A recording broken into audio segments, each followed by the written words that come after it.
Welcome Forex traders to the Forex Trading News channel. और यहाँ पे हम करते हैं गोल्ड का analysis on the basis of fundamental, technical and psychological levels. तो चलिए बढ़ते हैं अपने वीकली एनालिसिस की तरफ। स्टार्ट करते हैं अपना weekly analysis with fundamental analysis. आप देख सकते हो आने वाला वीक होने वाला है 2 जून से लेके 6 जून यानी Monday to Friday. Let me repeat once again कि आने वाला वीक होने वाला है 2 जून से लेके 6 जून यानी मई मंथ हो चुका है खत्म और हम बढ़ रहे हैं जून मंथ के स्टार्ट में, यानी मंथली कैंडल भी हो गई है क्लोज, साथ ही साथ वीकली कैंडल भी हो गई है close. So new weekly candle and new monthly candle के लिए तैयार रहिए। और हम यहाँ पे एनालिसिस करते हैं Asian, London and New York session. Asian session start होता है अर्ली मॉर्निंग 3:35 AM।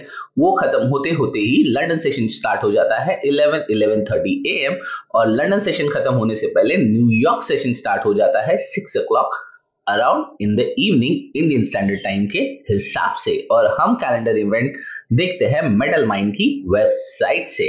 और आपको जो सामने दिख रहा है yellow, orange and red flags, तो yellow flag is like low impacted event, orange flag is moderate level impacted event और रेड फ्लैग यानी हाई अलर्ट इम्पैक्टेड इवेंट। और इस इवेंट के हिसाब से, उनके फ्लैग की कैटेगरी के हिसाब से हमें देखने के लिए मिलती है वोलेटिलिटी। हमेशा देखने के लिए मिलती है नहीं, ये हम प्रेडिक्ट नहीं कर सकते, बट हम एक अंदाजा बांध सकते हैं कि वोलेटिलिटी ज्यादा आएगी या नहीं, क्योंकि किसी भी एनालिसिस में आप चार्ट के एनालिसिस के अलावा फंडामेंटल, टेक्निकल और साइकोलॉजिकल एनालिसिस को हम साथ में लेके चलते हैं। इसकी वजह से हम पूरे मंथ प्रॉफिटेबल रहते हैं। तो मैं सजेस्ट करूंगा, अगर आपने अभी तक सिर्फ टेक्निकल किया है या फंडामेंटल किया है, तो मेरा सजेशन रहेगा दोनों को साथ में कंबाइन करके कीजिएगा। आपकी धार हो जाएगी तेज और आप रहोगे प्रॉफिटेबल हमेशा। तो चलिए बढ़ते हैं अपना फर्स्ट एनालिसिस ऑन मंडे। आप देख सकते हो एशियन सेशन, लंदन सेशन और न्यूयॉर्क सेशन में कुछ भी हाई इंपैक्टेड इवेंट नहीं है।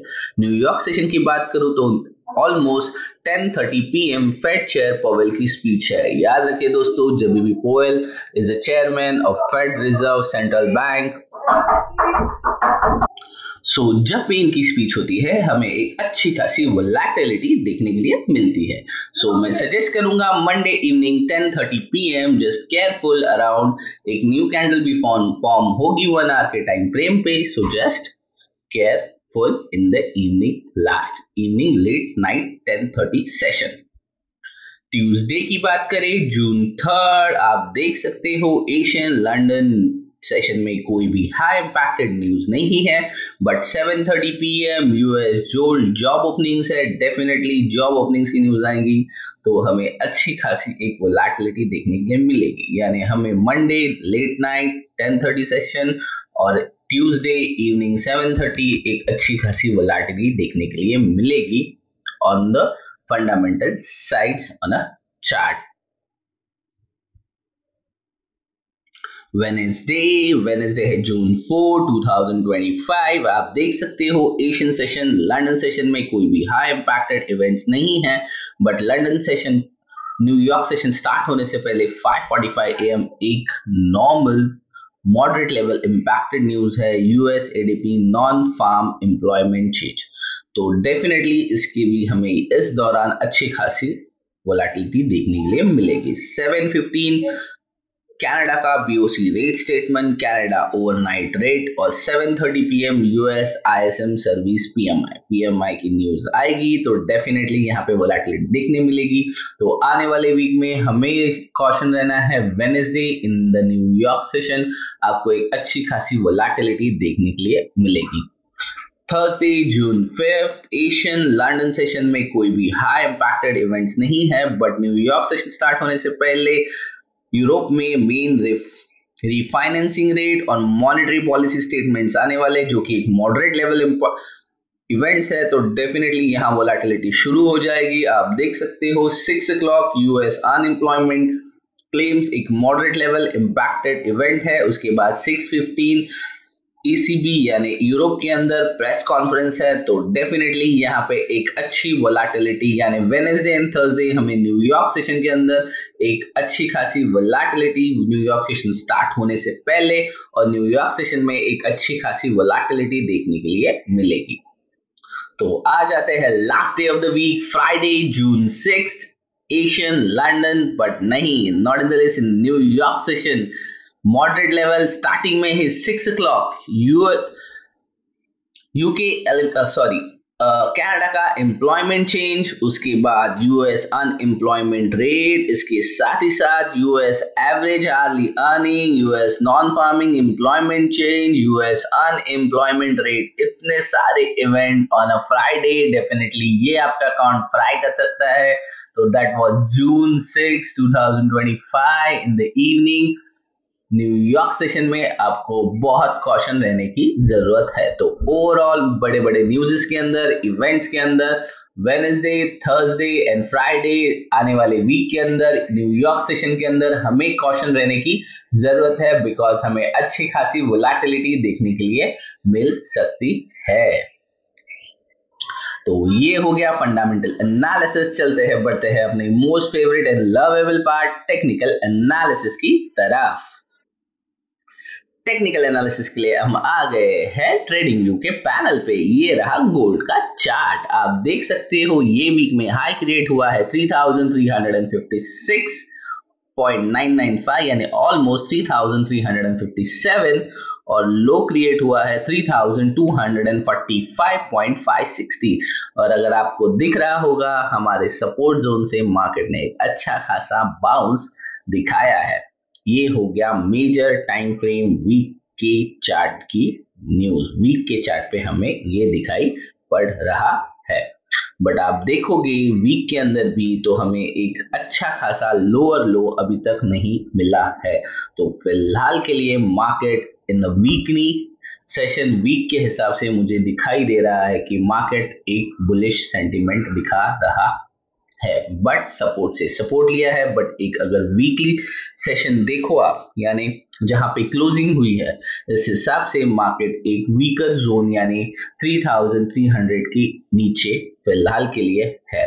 टाइम फ्रेम चेंज कर रहा हूं मैं 1 डे के लिए। अगर आप डेली टाइम फ्रेम में देखोगे तो आपको पता चलेगा लास्ट लेग मार्केट ने, आप देख सकते हो ये एक हाई क्रिएट हुआ था, इसके बाद मार्केट इस तरह से लोअर लो क्रिएट कर रहा है। और फिलहाल यहाँ पे अगर इसे नीचे की तरफ जाना है तो पहले इसे 3100 का लो ब्रेक करना होगा, और अगर ऊपर जाना है तो इजीली 3300 के ऊपर स्टेबल रह के इसे लाइफ टाइम हाई 3500 के आसपास चले जाना होगा। बट फिलहाल के लिए market is unstable because of lots of thing, geopolitical issues चल रहे हैं। उसके हिसाब से मुझे नहीं लगता मार्केट की अभी कोई भी तैयारी हो रही है ऊपर या नीचे की तरफ। Market is difficult to trade this days, but definitely अगर यहाँ से एक लो टाइम फ्रेम में अच्छी खासी वोलेटिलिटी क्रिएट हुई है तो डेफिनेटली मार्केट फिलहाल के लिए नीचे की तरफ झुका हुआ दिखाई पड़ रहा है। पर दोस्तों अभी मंथ चेंज हुआ है। हम मैं अगर मंथली कैंडल आपको दिखाऊं तो आप देख सकते हो जनवरी, फरवरी, मार्च और अप्रैल एंड मई। आपको दिख रहे होंगे कि जनवरी, फरवरी एंड मार्च, इवन अप्रैल, सारे कैंडल की बॉडी बहुत बड़ी है और अच्छा खासा हाई तोड़ते जाता हुआ दिखाई पड़ रहा है।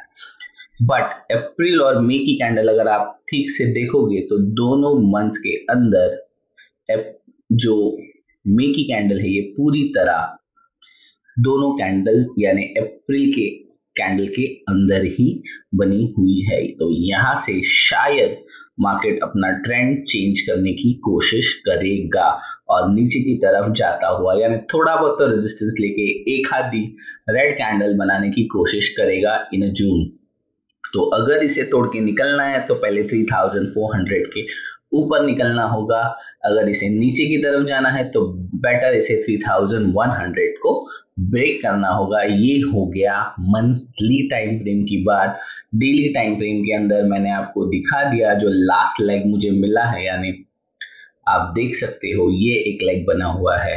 अगर इसे तोड़ना है तो 3500 ब्रेक करें, और अगर इसे साइडवेज भी होना है तो पहले इसे 2940 के आसपास आने की जरूरत होगी। Then only I can say कि market is sideways, either market is still on the bullish side. तो अगर इसे सपोर्ट लेने भी आना है तो इसे नीचे की तरफ आके 2940 के आसपास आना होगा। ये हो गई बड़े टाइम फ्रेम्स की बातें। चलते हैं अपने मेजर एनालिसिस। आने वाले वीक के लिए मैंने आपको बता दिया वीक का है और ये क्या है, बट आने वाले डेज के लिए आपका प्लान किस तरह से होना चाहिए इसकी बात कर लेते हैं।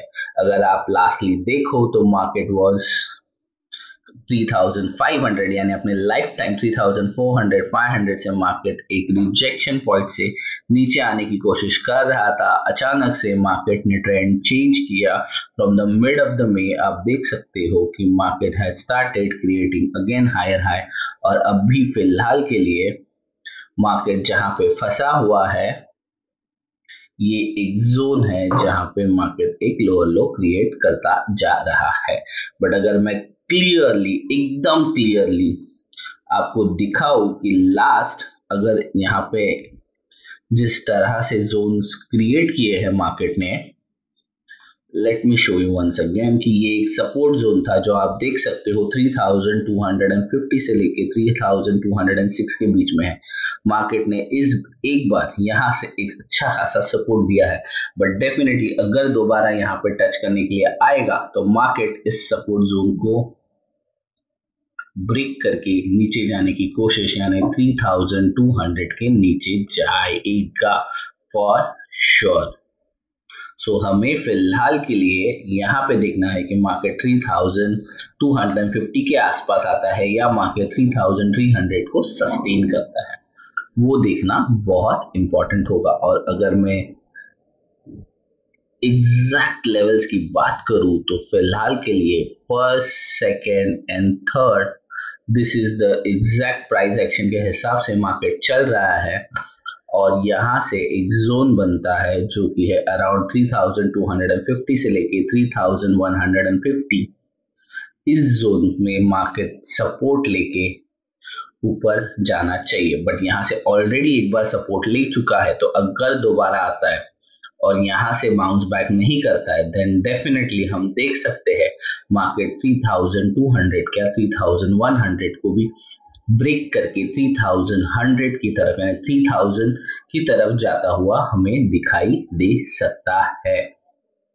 सो मेजरली आपको ध्यान देना है कि पहले मार्केट कहाँ तक गिरता है।